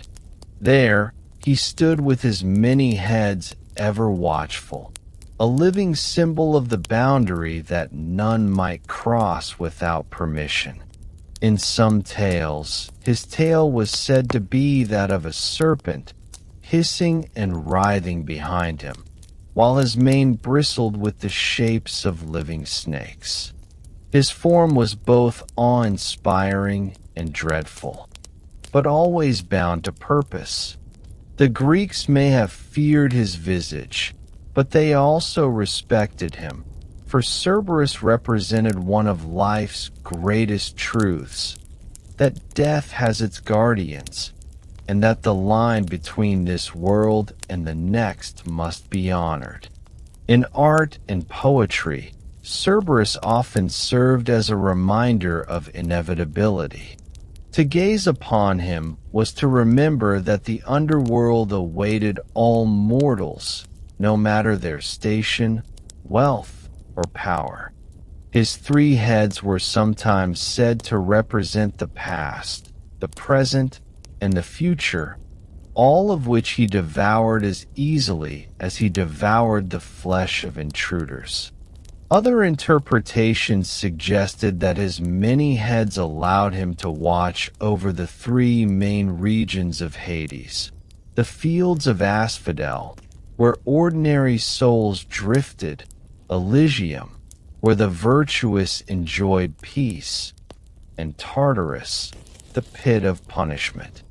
Whether these meanings were meant or imagined later, Cerberus came to embody not just ferocity, but the unyielding truth that all roads led eventually to the same gate. And so, to those listening in the quiet of night, he becomes less a figure of dread and more of acceptance, a guardian not of fear but of rest, standing calmly at the place where journeys end.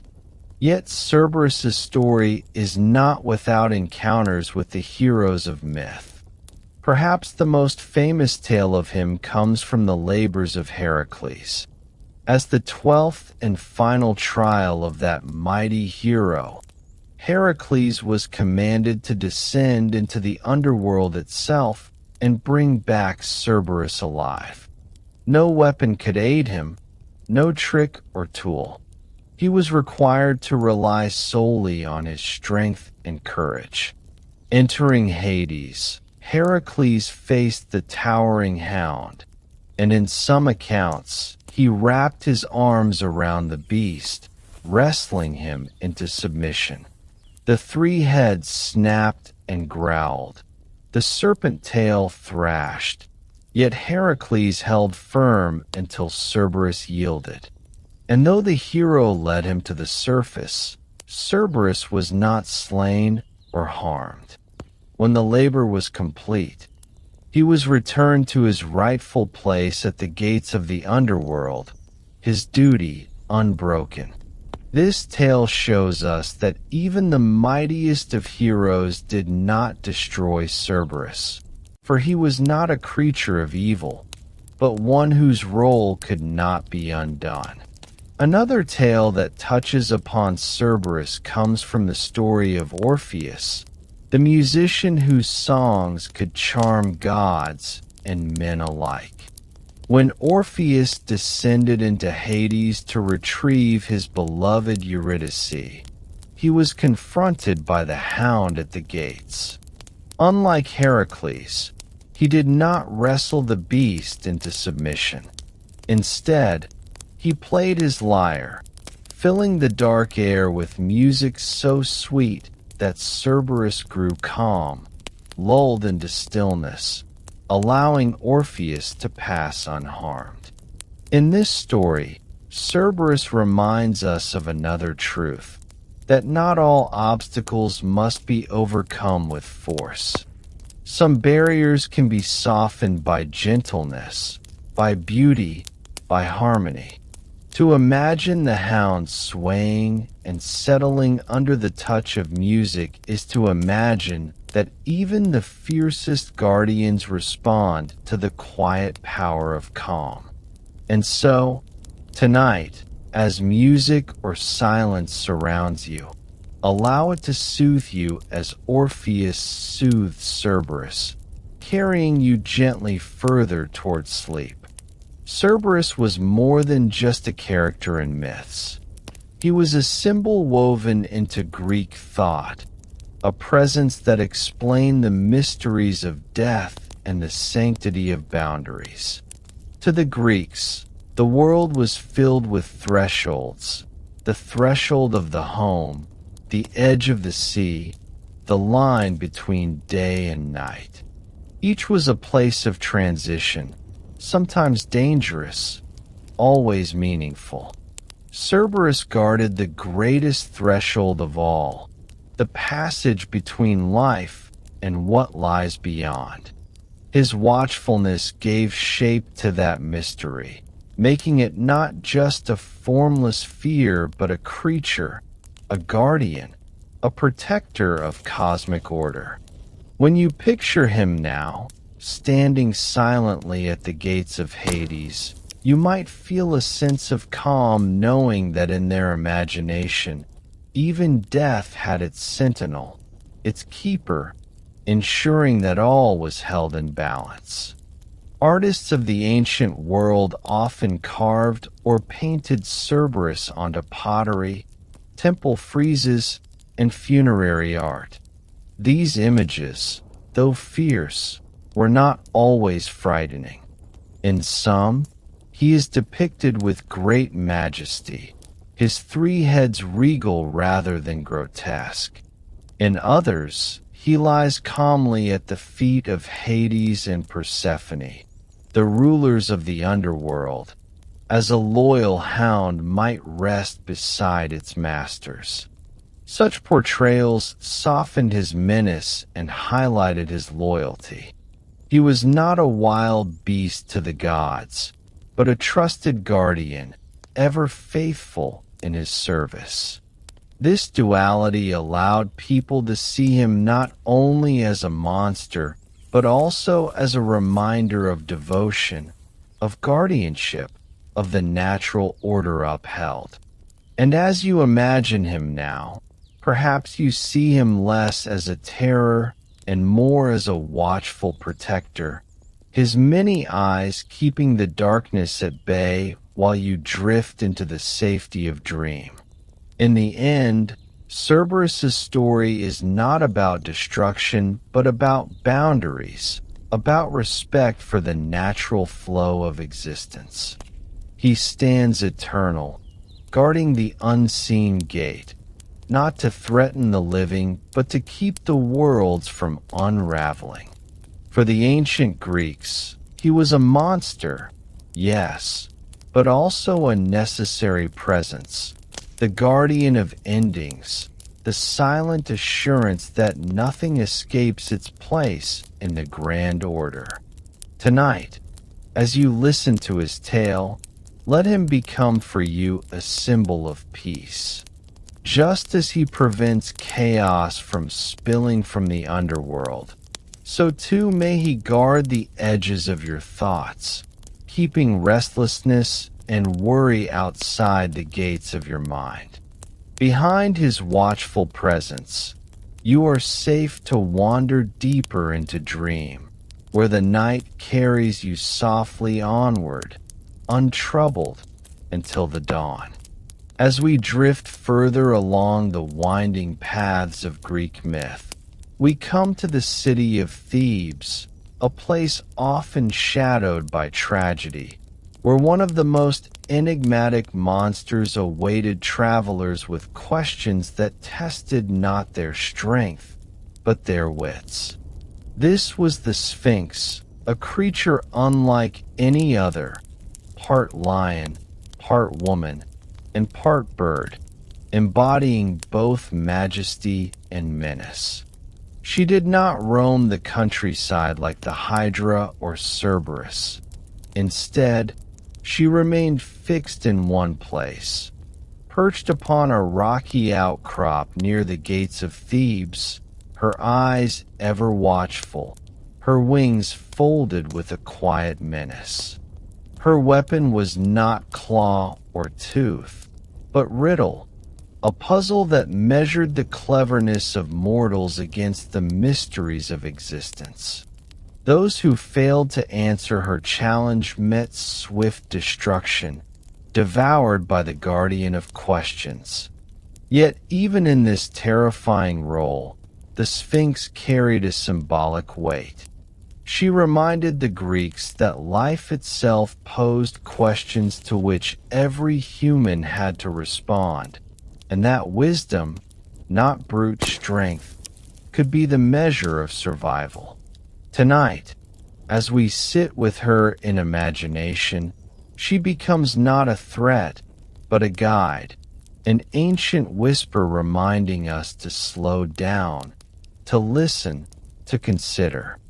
And so, in the hush of night, let her riddle drift like a soft murmur through your mind, not to perplex you, but to carry you further toward rest.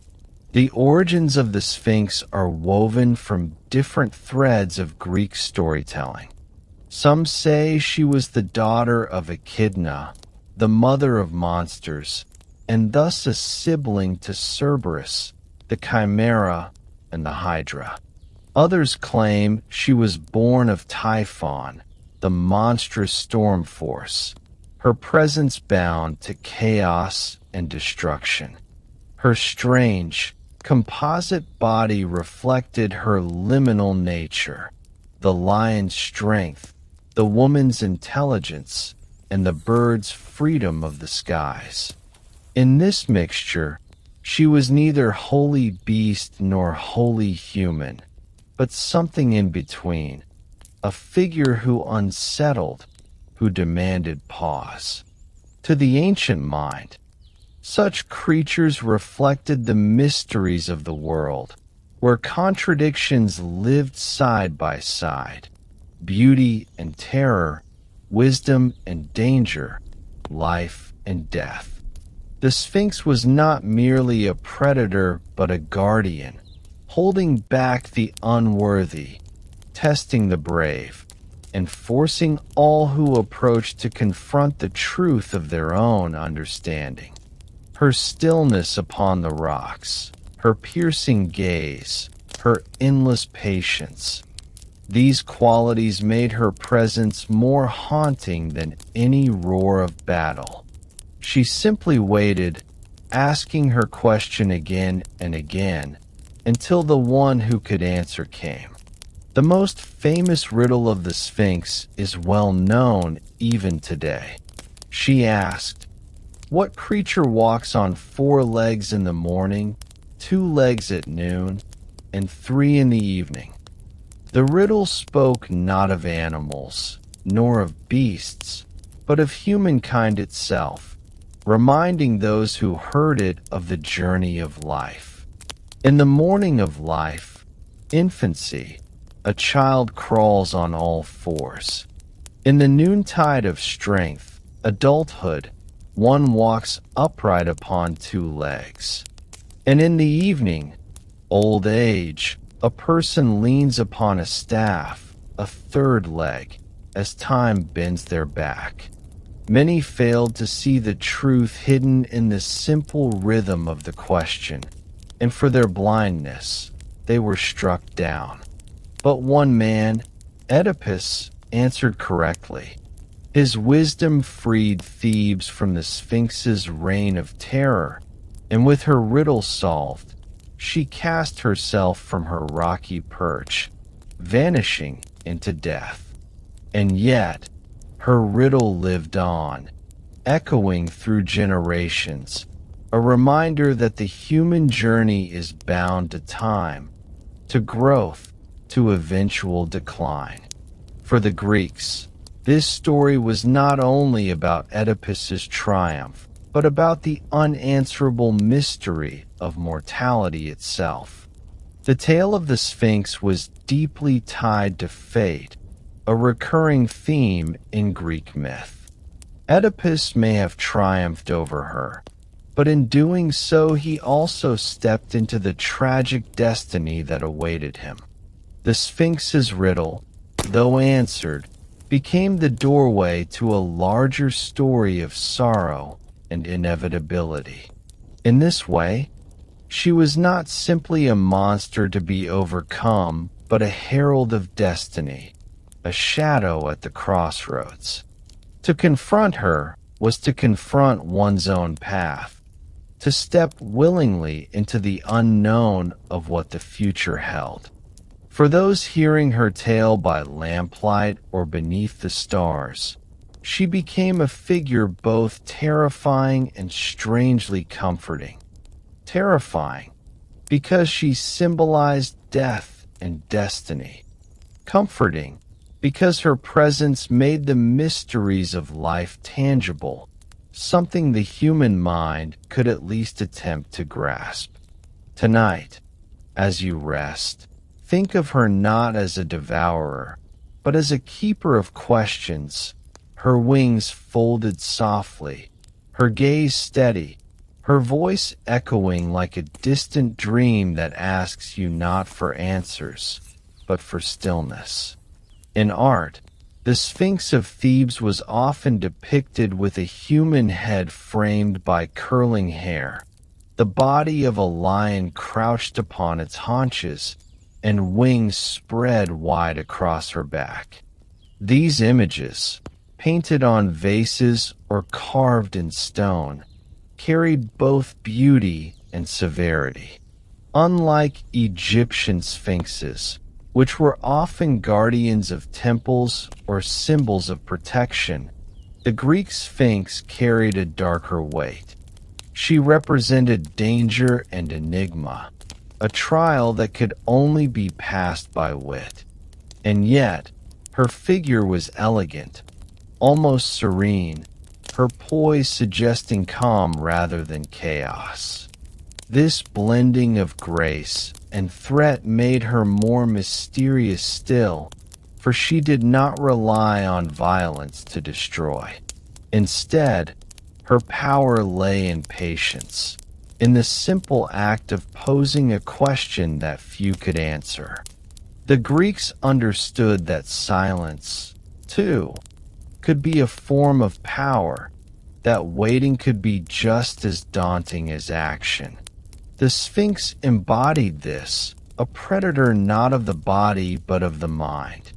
There are interpretations that suggest the Sphinx's riddle was more than just a puzzle.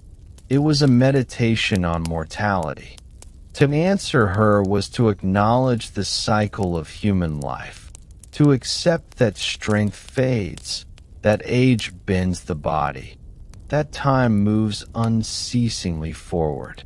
Those who failed to answer may not have lacked intelligence, but perhaps the humility to recognize this truth.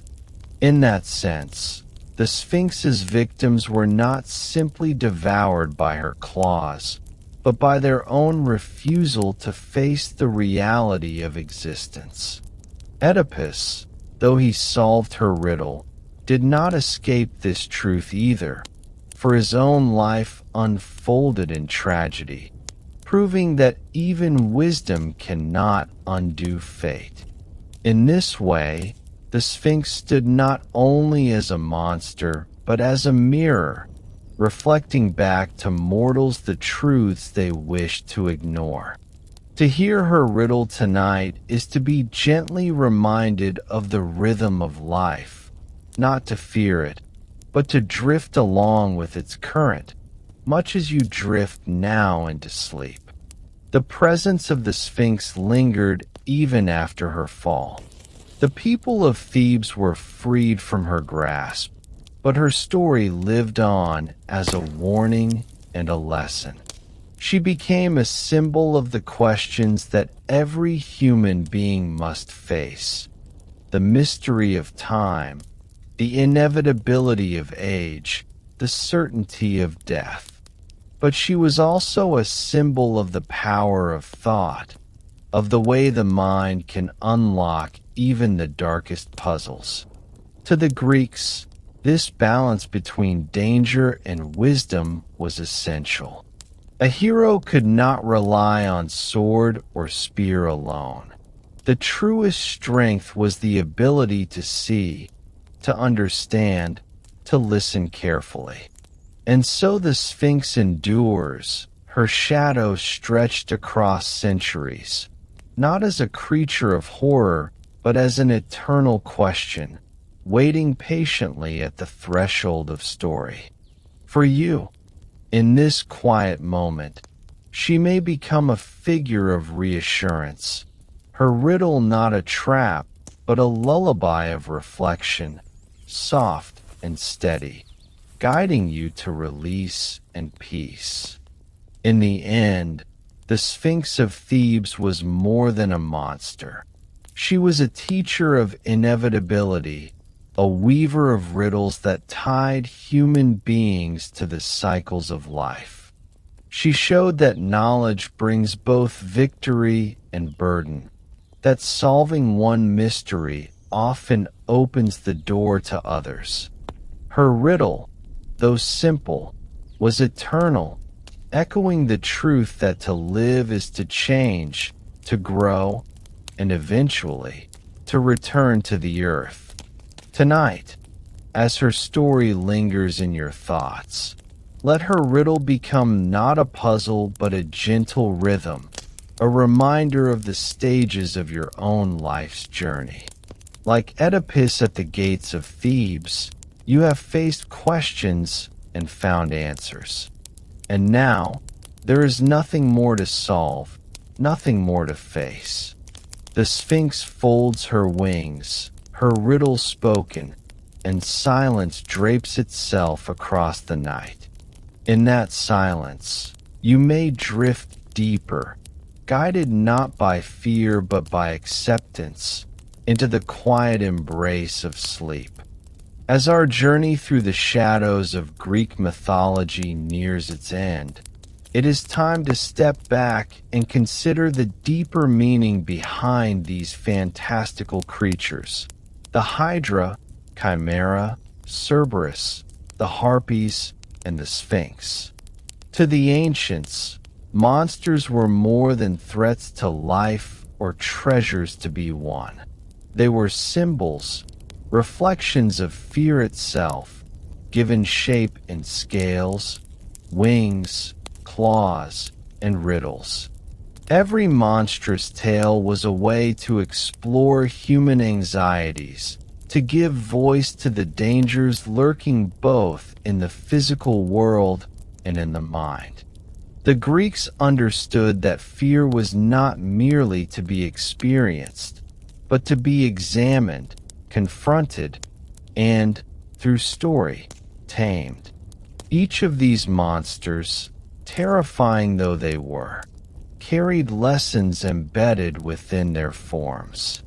They were reminders of the unpredictable forces of nature, of the boundaries of human strength, of the inevitability of change, and of the consequences of hubris. Tonight, as you allow your thoughts to drift, these creatures can be imagined not as harbingers of terror, but as gentle teachers, guiding us through the landscapes of courage and understanding. Their fearsome forms softened by the distance of story, like shadows melting into twilight. Take the Hydra, for instance, with its many multiplying heads. This was not merely a creature to be slain, but a symbol of problems that grow if ignored or attacked without care. Each new head represented the multiplying nature of difficulty, a reflection of the ways in which challenges can overwhelm when met with force alone. Similarly, the Chimera, with its lion, goat, and serpent parts, was a warning of chaos, of forces combined in unpredictable ways, of situations that are not easily divided or conquered. Cerberus, the three-headed guardian of the underworld, reminded humans of boundaries and the inevitability of death, showing that some forces must be respected rather than fought. Even the Harpies, swift and unpredictable, reflected the sudden disruptions of life that could steal sustenance, peace, or fortune, emphasizing the necessity of adaptability. And the Sphinx, with her riddle, embodied the human confrontation with knowledge, fate, and mortality itself. Each creature, terrifying in its own right, mirrored the anxieties of the ancient world, offering lessons that were as psychological as they were practical. These myths often reflected a deep understanding of human psychology. Fear, after all, is both universal and personal. The ancient storytellers knew that giving fear a form made it easier to confront. A monster in a swamp, a fire-breathing lion, or a winged snatcher could be imagined, visualized, and understood. By engaging the mind in narrative, the Greeks transformed abstract anxiety into tangible challenges, allowing audiences to practice courage, problem-solving, and wisdom within the safe confines of story. Monsters became mirrors of internal struggle as much as external threat. They allowed people to consider mortality, danger, and moral responsibility without facing actual peril. In this way, the monstrous was a tool, a lens through which to explore the human condition, teaching lessons not with gentle words, but with the weight of imagination, with fire, teeth, wings, and riddles. As you listen tonight, these creatures may serve a similar purpose in the mind, gently guiding awareness of worry and fear into the calm realm of thought, where tension can dissolve slowly, like mist over a quiet morning.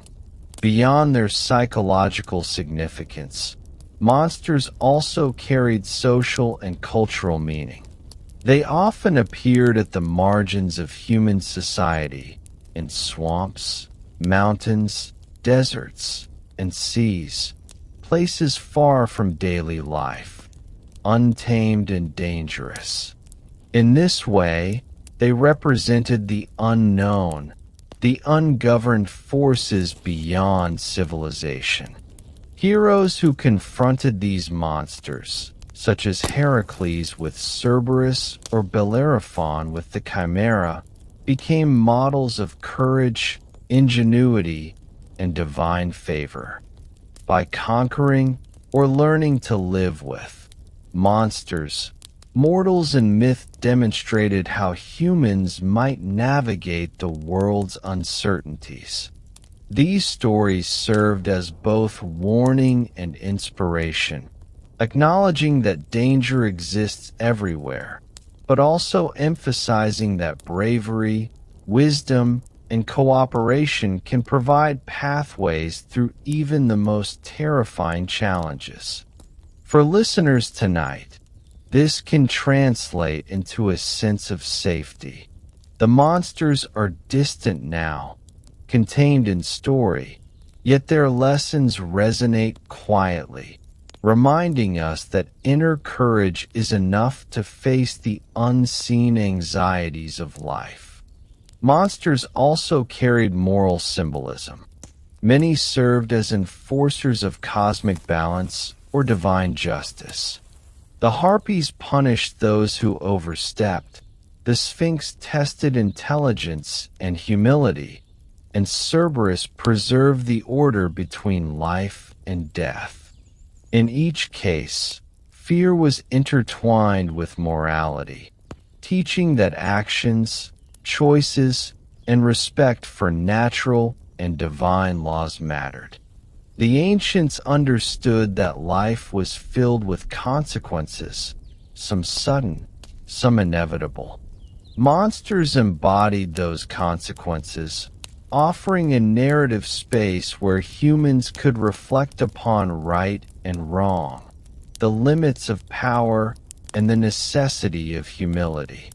By personifying these abstract concepts, myths made morality vivid and memorable. And tonight, as you drift into slumber, these lessons can be softened into gentle understanding, the sharp edges of consequence becoming the quiet, steady rhythms of life accepted and contained. It is also striking how enduring these monsters have become. Across centuries, they continue to appear in literature, art, and popular imagination. The Hydra has become shorthand for multiplying challenges, Cerberus for guardianship, the Chimera for impossible combinations, and the Sphinx for enigmatic questions. Their continued presence shows the timelessness of fear and the human need to give it form, shape, and narrative. Even in modern times, we create monsters in movies, books, and dreams to explore anxiety safely. The ancients pioneered this art, teaching that to imagine monsters is not to invite terror, but to understand it, to practice courage, and to navigate life's uncertainties from a position of wisdom. As you listen tonight, the echo of these monsters may remind you that fear is natural, but it is also containable, a story to be held lightly as the mind drifts into quiet reflection. Finally, the stories of monsters encourage empathy and introspection. By witnessing heroes confront terrors, we reflect upon our own responses to difficulty. By observing the Harpies steal or the Sphinx demand answers, we understand patience, cleverness, and resilience. Each tale is a meditation on human experience, a mirror held up to the mind in the stillness of imagination. As you rest, these creatures transform from sources of anxiety into gentle teachers, guiding your awareness of both internal and external challenges, showing that understanding, calm, and perspective are stronger than fear itself. In this quiet, The monsters of old become companions in reflection, not in terror, and their lessons settle into your mind like soft embers, warming rather than alarming, preparing you for the gentle descent into sleep. And so, as our exploration of Greek monsters comes to a close, we see that these beings, though born of myth and imagination, have always carried more than their outward forms. They are symbols, teachers, mirrors, and guardians, reminding us of the forces beyond control, the mysteries of life and death, and the power of courage, intelligence, and patience. The Hydra, Chimera, Cerberus, Harpies, and Sphinx, though fearsome in tale, offer us calm and understanding and reassurance in reflection. As you let your mind drift, imagine these creatures gently receding into story, leaving behind only the soft rhythm of their lessons, the echo of their presence fading into quiet.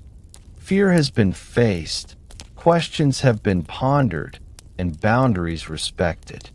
The monsters have been tamed by imagination and reflection, allowing your thoughts to settle, your breathing to slow, and sleep to arrive, as gentle and inevitable as the turning of the night.